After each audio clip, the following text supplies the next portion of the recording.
2장 1절로 13절까지 말씀 같이 읽겠습니다. 우리 한 절씩 교독하여 읽을 때에 사도행전 2장 1절로 13절까지 말씀 교독하여 읽겠습니다. 오순절 날이 이미 이름에 그들이 다 같이 한 곳에 모였더니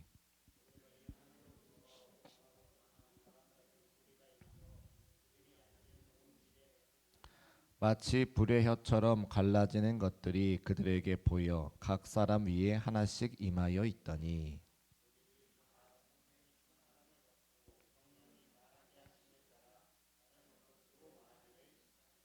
그때에 경건한 유대인들이 천하 각국으로부터 와서 예루살렘에 머물러 있더니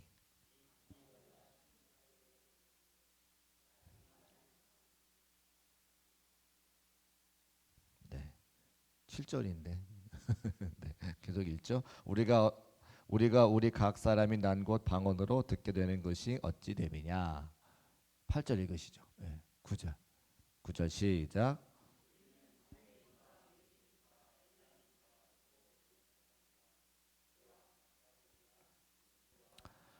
부르기아와 밤빌리아, 애굽과 및 구레네에 가까운 리비아, 여러 지방에 사는 사람들과 로마로부터 온 나그네, 곧 유대인과 유대교에 들어온 사람들과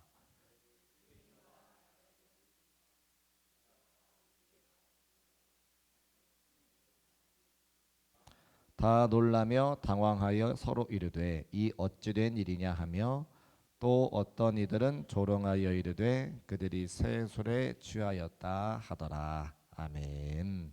옆에 계신 분과 인사하실 때에 할렐루야 잘 오셨습니다.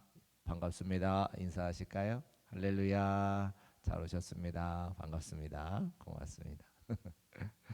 자, 오늘은 오순절 성령 사건이 기록되어져 있는 사도행전 2장 말씀을 읽었는데 오순절 날이 이미 이름에라고 하는 말씀을 제목 가지고 하나의 말씀 증거하겠습니다. 교회마다 생일이 있죠. 우리 교회는 1967년 10월 8일이 창립 기념일입니다. 그래서 10월 첫 번째 주일을 우리가 함께 창립 기념 주일로 기억하고 지킵니다. 그래서 내년이 60주년이 되고요. 60주년 행사 여러 가지 준비하는 가운데 있는데 교인들이 참여하고 또 교인들이 함께 지역 사회를 섬기고 또 하나님께 예배를 드리는 그런 귀한 행사들이 준비가 되어져 있습니다. 그래서 마음 모아서 우리가 함께 교회의 생일을 축하하고 또 60년에 함께 하신 주의 은혜를 기억하고 앞으로 또 100년 또 150년 우리 교회에 함께 하실 그 주님을 기대하며 기도하는 그런 시간들을 이제 가져보려고 합니다. 근데 이거 우리 교회의 60주년의 생일이고 전체 교회 전체 초대교회를 포함해서 전체 교회의 생일이 언제냐? 이 사도행전 2장에 나오는 오순절 날이라고 하는 거죠. 오순절 날 성령께서 임재하셔서 교회가 시작됐기 때문에 전체 교회의 생일이 언제냐? 오순절이 교회의 생일인 것을 알 수가 있습니다. 그럼 오순절이 어떤 날이냐? 6월절일 지나고 77이 49, 49일이 지난 다음에 50번째 되는 날이 오순절이에요. 6월절부터 50일이 지난 날을 오순절이라고 이야기하는데 중간에 77에 49, 49일이 있으니까 77절이라고 이야기도 하고요. 또 그때 오순절 날에 첫 보리의 곡식을 걷어서 하나님께 감사의 예배를 올려드리는 제사를 올려드리는 때가 그때이기 때문에 맥추절이라고도 합니다. 그래서 맥추절, 오순절, 77절 다 같은 의미를 갖고 있죠. 그러니까 오순절 날이 되어서 하나님께 보리의 첫 열매를 올려드리는 그때인데 그때 교회가 탄생되었으니까 교회는 하나님 앞에 첫 열매가 된다 이런 의미도 가질 수가 있는 것이죠. 그 오순절 날 2장 1절 말씀 보니까 오순절 날이 이미 이름에 그들이 다 같이 한 곳에 모였다 기록하고 있습니다. 지난주 말씀에 제자들이 세 가지를 잘했다고 말씀을 드렸어요. 한 곳에 모였고 한 마음이 되었고 오로지 기도에 힘썼다. 제자들이 잘했다는 말씀 드렸잖아요. 예수님께서 부활 승천하시면서 예루살렘을 떠나지 말고 성령님을 기다려라. 하나님께서 약속하신 성령님을 기다려라 그 말을 듣고 제자들이 다 같이 한 곳에 모여 있을 때에 그때 호련히 하늘로부터 급하고 강한 바람 같은 소리가 있었다라고 기록하고 있죠.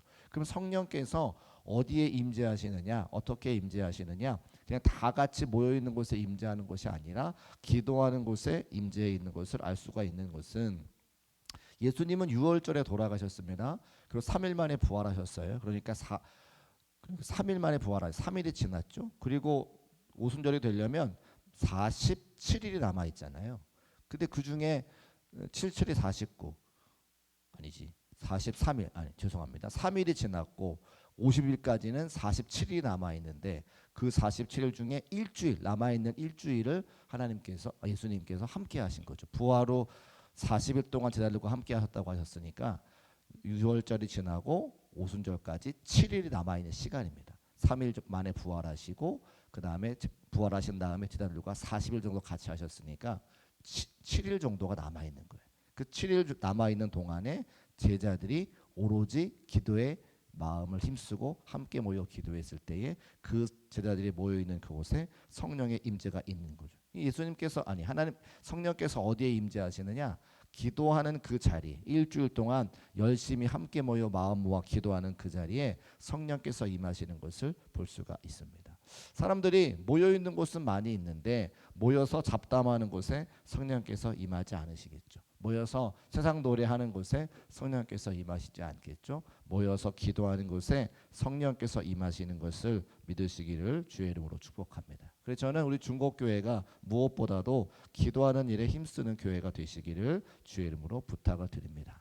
지난번에 일산광림교회 박동찬 목사님이 오셔서 성동 광진지방 부흥성회를 이제 말씀을 전하셨는데 그 박동찬 목사님께서 감리교 속회연구원에 오랫동안 이사장으로 계시면서 속회 부흥에 관련해서 이런저런 고민들을 하시고 말씀을 전하셨거든요. 그 중에 한 가지 제가 기억나는 것이 있는데 예전에는 우리가 속회를 다 가정에서 모였잖아요. 가정에서 모이면 하나님 앞에 속회로 예배를 드리죠. 말씀 듣고 기도하고 또 예배들 찬송하고. 그래서 기도하는 곳에 성령이 임하시니까 각 가정마다 성령께서 임재하셔서 가정이 복을 받았다는 거예요.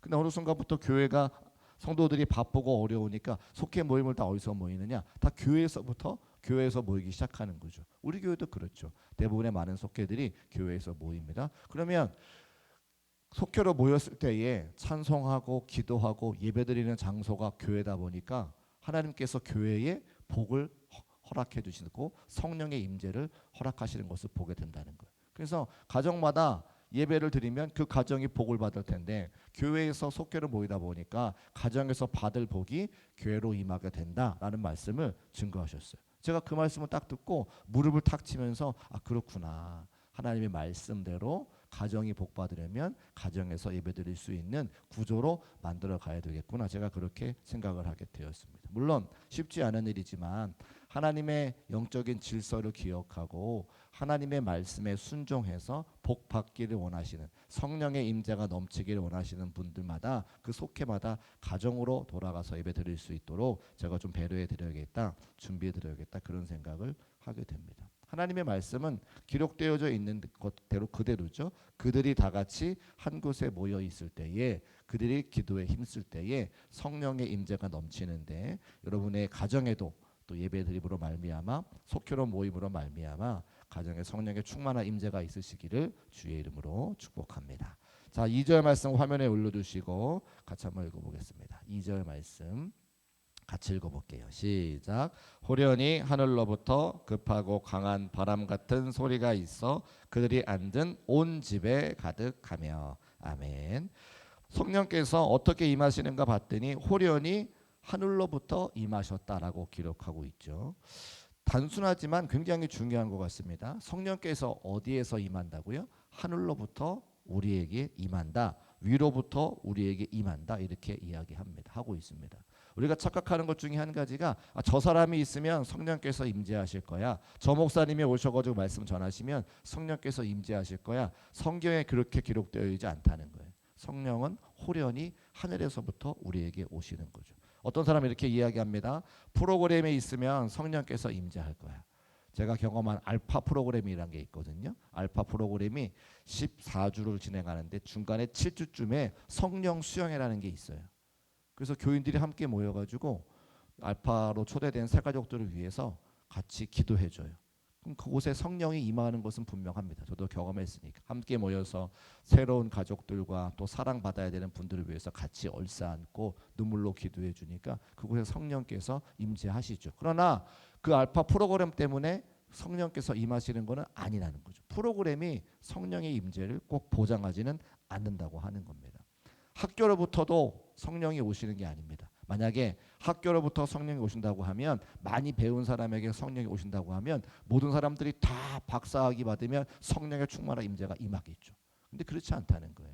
학교로부터, 공부로부터 성령께서 임하시는 것이 아니라 기도할 때에 위로부터 하나님의 임재가 임하는 것을 믿으시기를 주의 이름으로 축복합니다. 그래서 하나님의 일은 기도하는 것 말고는 방법이 없어요. 하나님의 일은 기도하는 것 아니고서는 성령의 임재가 임할 수가 없다라고 하는 겁니다. 그리고 뒤에 말씀께서 보면 급하고 강한 바람 같은 소리가 있다라고 임하고 있죠. 성령은 어떻게 임하시냐? 바람같이 임하는 것을 믿으시기를 주의 이름으로 축복합니다. 자, 그럼 바람은 어떻게 붑니까? 바람은 임의로 불죠. 바람이 불고 싶은 대로 붑니다. 사람이 조종할 수 없다는 거예요. 주권을 가지고 하나님의 마음대로 역사하시는 것을 바람처럼 분다라고 말씀하고 있는 거죠. 제가 부흥회도 많이 다니고 또 기도원도 많이 다녔는데, 때로 사람이 이렇게 말씀을 많은 사람들 앞에 증거하다 보면 말에 실수가 있을 수 있습니다. 어떤 목사님이 그런 얘기하셨는데, 하나님 내 말 안 들으면 알아서 해, 이렇게 말씀하시더라고요. 하나님 내 말 안 들으면 알아서 해. 여러분, 그게 가능할 일인가요? 우리가 성령님을 이렇게 저렇게 할 수 있을까요? 전혀 아니죠. 바람이 임의로 분다고 하는 것은 성령께서 주권을 가지셨다는 이야기입니다. 하나님께서 주권을 가지신 거지, 사람이 어떻게, 피조물인 사람이 어떻게 하나님께 대해서 이렇게 저렇게 말할 수 있을까? 하나님께서 우리에게 말씀하시면 그저 그 말씀에 순종하는 것이 피조물에 마땅한 모습일 텐데, 때로 그렇게 우리가 흥분하면 잘못 말할 수 있다라고 하는 것을 보게 됩니다. 그래서 성령님께서는 바람같이 주권적으로 역사하시기 때문에 누군가가 성령님을 이렇게 저렇게 말할 수 없다. 내가 안수하면 성령의 임재가 있어. 내가 안수하면 방언으로 기도하게 될 거야. 내가 안수하면 병이 나. 아니요. 사람의 능력이 있는 게 아니고요. 그 사람을 통해 일하시는 하나님의 은혜가 있는 것이지, 사람이 하나님을 어떻게 할 수 없다. 바람처럼 임하시는 성령님을 통해 알 수가 있습니다. 또 바람은 눈에 보이지 않죠. 그런데 눈에 보이지 않지만 바람이 있는 것을 우리가 알 수 있습니다. 무엇으로 알 수 있습니까? 바람에 흔들리는 나뭇잎을 보면 알 수 있고요. 바람에 돌아가는 바람개비를 보면 알 수 있고요.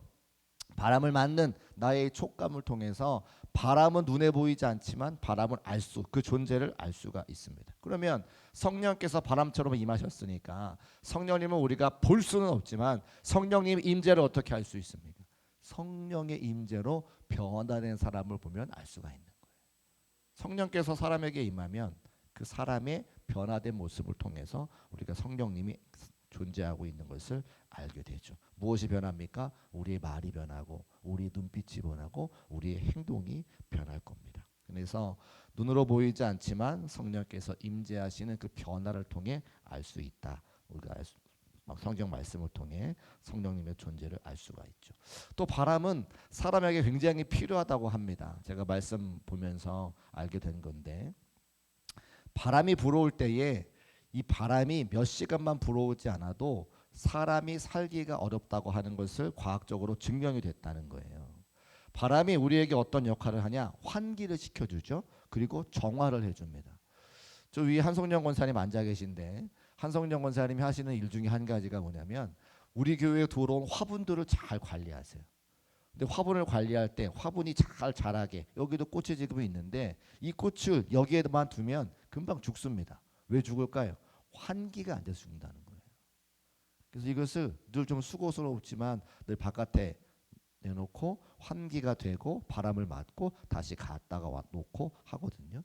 여러분의 가정에서도 키우는 식물이 자꾸만 죽는다면 환기가 안 돼서 죽는구나, 바람이 안 불어서 죽는구나라고 생각하시면 아마 정확할 겁니다. 그러니까 바람이 뭐냐면 정화시켜주고 환기시켜주기 때문에 생명들이 살아갈 수 있다는 거예요. 미국에 5대 호라고 5가지 큰 호수가 있습니다. 수피리어 호, 미시건호, 이리호, 온타리오 호, 휴런호. 조사를 했는데 이 오대호 주변에 사는 사람들과 주변에 물이 없는 바람이 불지 않는 곳에 사는 사람들의 건강을 확인해 봤더니 오대호 근처에서 바람 부는 데 지역에 사는 사람들의 건강이 훨씬 더 건강한 것이 조사가 되었다고 하는 거죠. 그러니까 바람이 필요하다. 환기와 정화를 위해서 바람이 필요하다고 하는 거예요. 그 말은 뭐냐? 교회 안에 성령의 바람이 있을 때에 정화가 되어지고 건강해지는 것을 말씀하고 있는 거죠. 이것이 성경에도 기록이 되어 있는 것은 바람이라고 하는 단어가 헬라어로 푸네오인데 이것을 생기로도 번역할 수 있습니다. 창세기 2장에 보면 사람이 흙으로 지음 받았는데 그 코에 하나님께서 생기를 불어넣으시니 사람이 생명이 되었다고 이야기하죠. 하나님의 생기, 하나님의 바람이 사람에게 들어와야 사람이 생명을 갖고 살아가는데 이 생기가, 이 생명이 이제 끝이 다 돼서 하늘나라로 돌아가면 사람이 그때 뭘로 변화가 되는 거예요? 흙으로 변화가 되는 거죠. 그래서 장례식에 가서 성도님들의 손을 잡으면 손이 차갑습니다. 그리고 뻣뻣하죠. 굳어서. 생기가 없으면 뻣뻣해지고 굳어진다는 이야기예요. 교회 안에도 성령의 바람이 없으면 교회가 뻣뻣해지고 굳어집니다.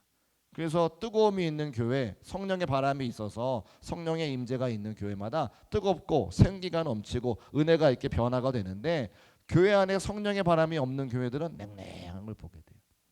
교회 가보면 압니다. 딱 들어가면 그 교회가 생기가 있는 교회인지 성령의 임재가 있는 교회인지 아니면 냉랭한 교회인지 차가운 교회인지.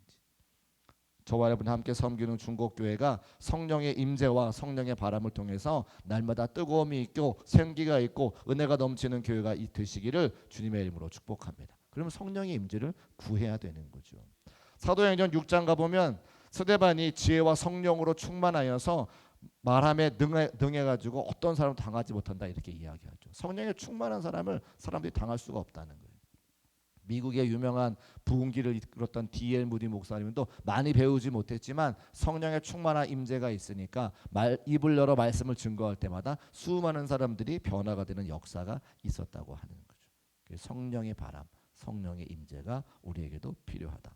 또 하나 3절 말씀 보면 마치 불의 혀같이 갈라지는 것들이 그들에게 보여 각 사람 위에 하나씩 임한다라고 기록하고 있는데 성령께서 불처럼 임하신다 기록하고 있잖아요. 여러분 구약 성경의 불은 늘 하나님의 임재를 상징했습니다. 미디안 광야에서 양치고 있는 모세에게 가시떨기에 불로 임하셔서 하나님의 임재를 보여주셨죠. 또 이스라엘 백성들을 광야 생활할 때 구름 기둥, 불 기둥으로 인도해 주셨습니다. 시내산에서 모세에게 주님께서 불로 임재해 주셨습니다. 그러니까 성령께서 우리에게 성령이 불이라고 하는 것은 하나님의 임재를 우리에게 나타내 주는 것을 보여주고 있죠. 또 불을 켜보시면 아시지만 늘 불은 위를 향합니다. 그래서 성령에 충만한 사람들의 시선이 늘 하늘을 바라보게 되도록 삶을 만들어 주시는 것을 보게 되어지고 또 불은 옆에 있는 사람들에게 전달돼요. 따뜻한 게 전달되죠. 불이 있는 주변에는 따뜻한 게 전염이 됩니다. 성령에 충만한 사람은 나 혼자만 성령 충만한 게 아니라 옆에 있는 사람도 성령 충만하게 하는 거죠. 그게 바로 불의 역할 아니겠어요? 그래서 불처럼 임했다고 하는 것은 늘 우리의 시선을 하늘을 바라보게 하고 옆에 있는 사람에게 성령의 역사를 전달할 수 있는 역할을 하고 있는 것을 이제 보게 됩니다. 우리 4절 말씀 화면에 올려주시고 4절은 같이 한번 읽어보겠습니다. 시작. 그들이 다 성령의 충만함을 받고 성령이 말하게 하심을 따라 다른 언어들로 말하기를 시작하니라. 아멘. 방언의 역사죠. 성령의 말하게 하심을 따라 다른 언어들로 말하기 시작하니라. 성령께서 우리의 혀를 사로잡아서 입을 사로잡아서 하나님의 통제 아래 우리 말하는 게 들어갔다는 거예요. 성령의 임재가 있는 사람들은 함부로 말하지 않습니다. 그 무슨 말을 하냐? 11절에 기록되어져 있는데 11절 이렇게 기록하고 있어요. 우리가 다 각 언어로 하나님의 큰 일을 말함을 듣는도다. 성령에 사로잡힌 바 된 사람들은 입술을 하나님께서 주장해 주셔서 무슨 말을 하느냐? 하나님의 큰 일을 말한다는 거예요. 그 교회 안에 성령의 임재가 가득하면 세상 이야기 하지 않습니다. 세상 노래 부르지 않습니다. 세상 연속곡 이야기하지 않습니다. 하나님의 큰 일을 말하는 거예요.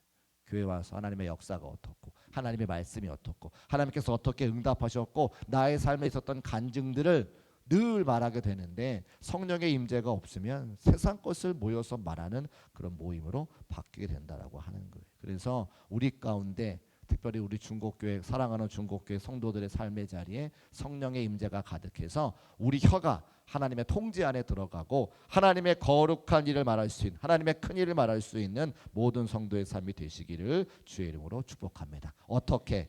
4절 후반절에 보니까 재미있는 구절이 나오는데 4절 한번 다시 올려줘 보세요. 어떻게? 성령이 말하게 하심을 따라.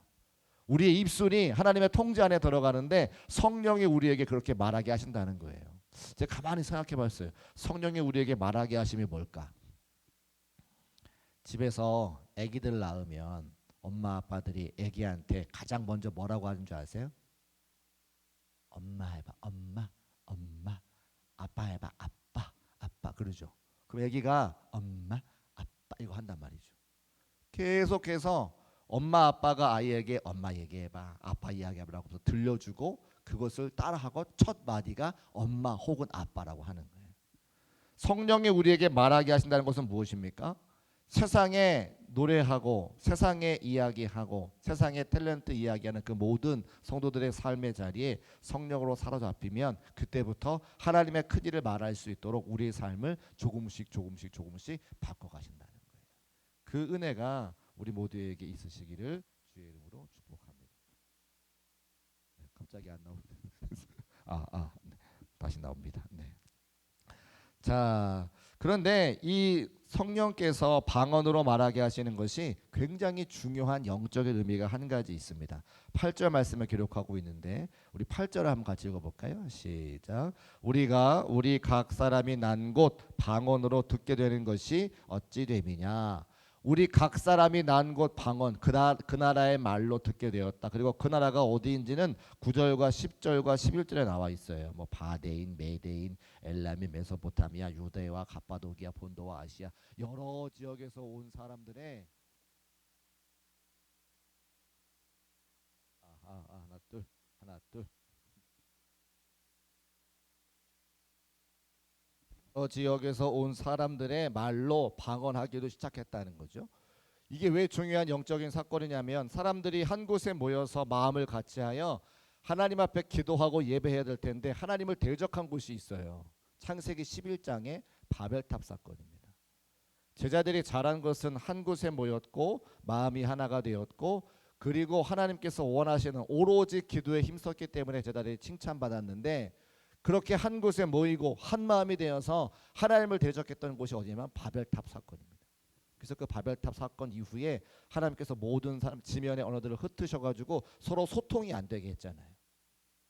근데 그게 언제 회복됐느냐? 오늘 오순절 이 성령의 임재 사건에서 8절 말씀 이후로 보면 우리가 우리 각 사람이 난 곳 방언으로 듣게 되어서 서로 어떻게 하게 되었다? 소통하게 되었다는 거예요. 성령의 임재 때문에 하나님과 소통하게 되고 사람들과 소통하게 되는 것을 말씀을 통해 믿으시기를 주의 이름으로 축복합니다. 그러니까 설교자와 청중 사이에 성도와 성도 사이에 성령의 바람과 임재가 있어야 서로 소통이 된다는 거죠. 이게 무슨 이야기냐? 제가 중국교회 부임해서 성도님들께 많이 들었던 이야기 중에 한 가지가 뭐냐면 목사님 말씀이 들려요라는 말씀을 제가 많이 들었어요. 목사님 말씀이 들려요. 그 말은 뭐냐면 그전에는 말씀이 안 들렸다는 거죠. 왜요? 성령의 소통이 없었기 때문에. 성령께서 우리를 소통하게 하시거든요. 말씀이 전해지면 그 말씀을 듣고 무슨 말인지 알아듣고 은혜가 돼야 되는데 그냥 말씀을 듣고 한 귀로 홀리는 일들이 많아졌기 때문에 소통이 안 됐다는 거예요. 그런데 어느 순간부터 성령께서 우리 교회에 임재하시면서 말씀을 전하면 그 말씀을 듣고 은혜가 되고 아멘 하게 되고 말씀 따라 순종하는 역사가 생긴다는 거예요. 그래서 말씀을 듣고 은혜가 된다는 고백들을 하시는 거예요. 지난주에도 제가 지난주부터 좀 어려운 설교했잖아요. 구속 언약. 언약 신학에 대해서 제가 이제 8가지로 설교하는 건데 신학적인 내용 좀 어렵죠. 근데 그 말씀을 듣고 어떤 분이 찾아오셨어요. 막 눈에 눈물이 그렁그렁하세요. 제가 이게 무슨 일이 있다 싶어가지고 사무실로 모셔서 이야기를 쭉 들으니까 교회 오기 전에 가정의 여러 가지 어려움 때문에 이분과 헤어져야 되느냐라는 마음을 가지고 이혼해야 되는가라는 마음을 가지고 교회에 오셨어요. 그런데 말씀을 듣는 가운데 구속 언약 하나님께서 우리 삶을 우리가 태어나기도 전에 창세 전에 우리를 구원하시겠다 약속하신 그 그 약속, 그것이 구속 언약이고, 그런 삶을 사는 성도들은 플랜 B의 삶이 아니라 플랜 A의 삶이라고 말씀을 드렸죠. 이 말씀이 그 성도들에게 마음에 확 하나님 말씀으로 받으신 거예요. 아, 이혼해야 되는가? 라고 왔을 때에 아니구나. 힘들고 어려워도 남편과 가정과 자녀를 지키기 위해서 그 삶을 걸어가야 되는구나. 이게 플랜 A의 삶이구나. 말씀으로 탁 받으시고 그 말씀에 순종하시겠다고 찾아오셔서 눈물로 기도하셨더라고요. 저도 놀라운 일이죠. 저는 그분의 상황을 전혀 알지 못하고 말씀을 준비했는데 성령께서 임재해 주셔서 말씀 전하는 자와 듣는 자가 소통하게 하시고 그 말씀이 하나님의 말씀으로, 레마의 말씀으로 마음에 받아서 어떻게 살아가야 되는지 결심하게 되는 역사가 성령의 역사 아니고서는 무엇으로 설명하겠어요. 그런 은혜가 저와 여러분 모두에게 있으시기를 주의 이름으로 축복합니다. 그래서 교회도 성령의 임재가 넘쳐야 되지만 가정에도 성령의 은혜가 있어야 돼요. 왜요? 남편과 아내가 서로 소통해야 되니까. 부모님과 자녀들이 서로 소통해야 되니까. 성령의 임재가 교회뿐만 아니라 가정에도 자녀의 삶에도 함께 하시기를 주의 이름으로 축복합니다. 그래서 예전에 들리지 않았던 이야기들이 소통이 돼야 되는 거죠. 자, 성령의 역사가 이렇게 정의될 수 있습니다. 들었고 보았고 말했다. 성령님을 들었고 성령님을 보았고 성령님을 말했더니 사람들이 뭐라고 이야기하느냐? 12절과 13절 말씀 우리 화면에 올려주세요. 같이 한번 읽어보겠습니다. 시작. 다 놀라며 당황하여 서로 이르되 이 어찌 된 일이냐 하며 또 어떤 이들은 조롱하여 이르되 그들이 새 술에 취하였다 하더라. 아멘. 알지 못하니까요. 이런 성령의 역사가 있는 것을 그전에는 본 적이 없으니까 새 술에 취했고 말고는 그들이 표현할 방법이 없는 거예요. 술에 취한 사람처럼 성령에 취해서 다른 삶을 살아가는 것을 세상 사람들이 표현하는 거죠. 그런데 성령의 새술에 취하지 않고서 신앙생활 할 수 있는가? 여러분 생각해 보십시오. 지난주 금요일에 우리 태국에 있는 이상섭 선교사님이 오셔가지고 말씀 선교 보고 하셨는데 선교지에 있는 선교사님들 가만히 생각해 보세요. 말도 통하지 않는 그곳에 자기를 아는 사람 한 명도 없을 때 가가지고 자기의 인생을 바쳐서 자기의 자녀들의 삶까지 다 그곳에서 평생 주의 복음을 증거하고자 자기의 인생을 드렸던 선교사님의 삶이 제정신으로 되겠습니까? 제정신으로 되겠냐고요? 안 되는 일이죠. 성령의 새술에 취하지 않고서는 그런 일이 안 되는 거예요. 저 시골에 섬 한가운데 성도 몇 명 되지 않는 교회에 평생 섬기는 분들 생각해 보십시오. 목사님들. 그분들도 아이들 키워야 되고 그분들도 먹고 살아야 되고 그분들도 노년의 부모님들을 모셔야 되는데 사람 인간적인 시선으로 보면 그곳에 있을 수가 없잖아요. 그게 제정신으로 되겠냐고요. 제정신이 아니죠. 그럼 무슨 정신입니까? 성령의 새술에 취한 거예요. 날마다 우리를 유혹하는 저 세상과 함께 살아가야, 그 세상 속에 살아가야 되는 성도들이 맨정신으로 그곳에 가서 살 수 있어요? 직장생활하면 회식 문화다, 무슨 문화다, 무슨 문화다 해가지고 늘 술자리에 가야 되고 늘 인간관계 속에 힘들어야 되고 늘 신앙생활하지 못하게 만드는 그 삶의 자리에서 우리가 무엇으로 우리 삶을 지킬 수 있느냐? 제정신으로 안 된다는 거죠. 어떻게 살아가야 됩니까? 성령의 새술에 취하지 않고서는 우리를 늘 범죄하게 만드는 세상 속에서 거룩하고 정결하게 살아갈 방법이 없다는 거예요. 그래서 이 말이 정확해요. 또 어떤 이들은 조롱하여 이르되 그들이 쇠술에 취하였다 하더라. 그렇죠. 우리 예수 믿는 사람들은 성령의 새술에 취하지 않고서는 죄악된 세상 가운데 살아갈 수 없는 존재인 것을 믿으시기를 주의 이름으로 축복합니다. 그래서 저도요. 목회하고 있지만 새벽에 나와 무릎 꿇을 때마다 제가 잊지 않고 기도하는 거 꼭 한 가지. 하나님, 저를 불쌍히 여겨주셔서 성령의 은혜를 달라고 늘 기도합니다. 제가 무엇으로 목회를 하고 무엇으로 하나님 말씀 전할 수 있습니까? 저처럼 연약하고 완악한 자가. 오늘 아침에 우리 수요 오전 예배 기도할 때 우리 교회 연세 많으신 권사님 대표 기도하셨는데 담임 목사가 온유하고 겸손하고 예수님 닮은 목사가 되라고 기도하셨어요. 그래서 제가 그 말에 아멘 했어요. 왜? 저는 온유하지도 않고 겸손하지도 않고 예수님을 닮지도 않았는데 그런 목회자가 되라고 기도하시니까 제가 아멘 했어요. 제가 어떻게 온유해지고 어떻게 겸손해지고 어떻게 예수님 닮아갈 수 있겠습니까? 성령의 새술에 취하지 않고서는 안 되는 일이에요. 안 되는 일. 모든 성도들도 마찬가지입니다.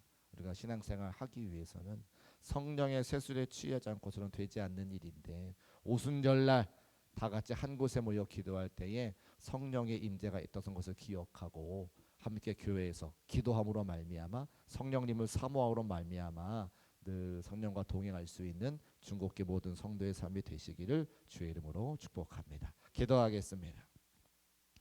살아계신 아버지 하나님, 오순절날 성령께서 임재해 주셔서 교회가 시작되게 하시고 교회를 통해 수많은 사람들이 구원받을 수 있도록 은혜도 해주시니 감사합니다. 바람같이 임하시고 불같이 임하셔서 많은 사람들을 성령에 사로잡아 주시사 죄악된 세상 가운데 정결하고 거룩하며 승리하며 살아갈 수 있도록 은혜도 해주시니 감사합니다. 오늘도 말씀 듣고 성령의 임재를 사모하며 기도할 때에 사랑하는 성도들의 삶의 자리와 가정과 우리 교회에 임재해 주셔서 서로 주의 말씀 나누게 하시고 소통하게 하시며 거룩하고 정결해져 하나님께 영광과 감사와 찬송 올려드리는 모든 성도들의 삶이 될 수 있도록 인도하여 주옵소서. 함께 하실 것을 믿고 감사드리며 예수님의 이름으로 축복하고 기도합니다. 아멘. 찬송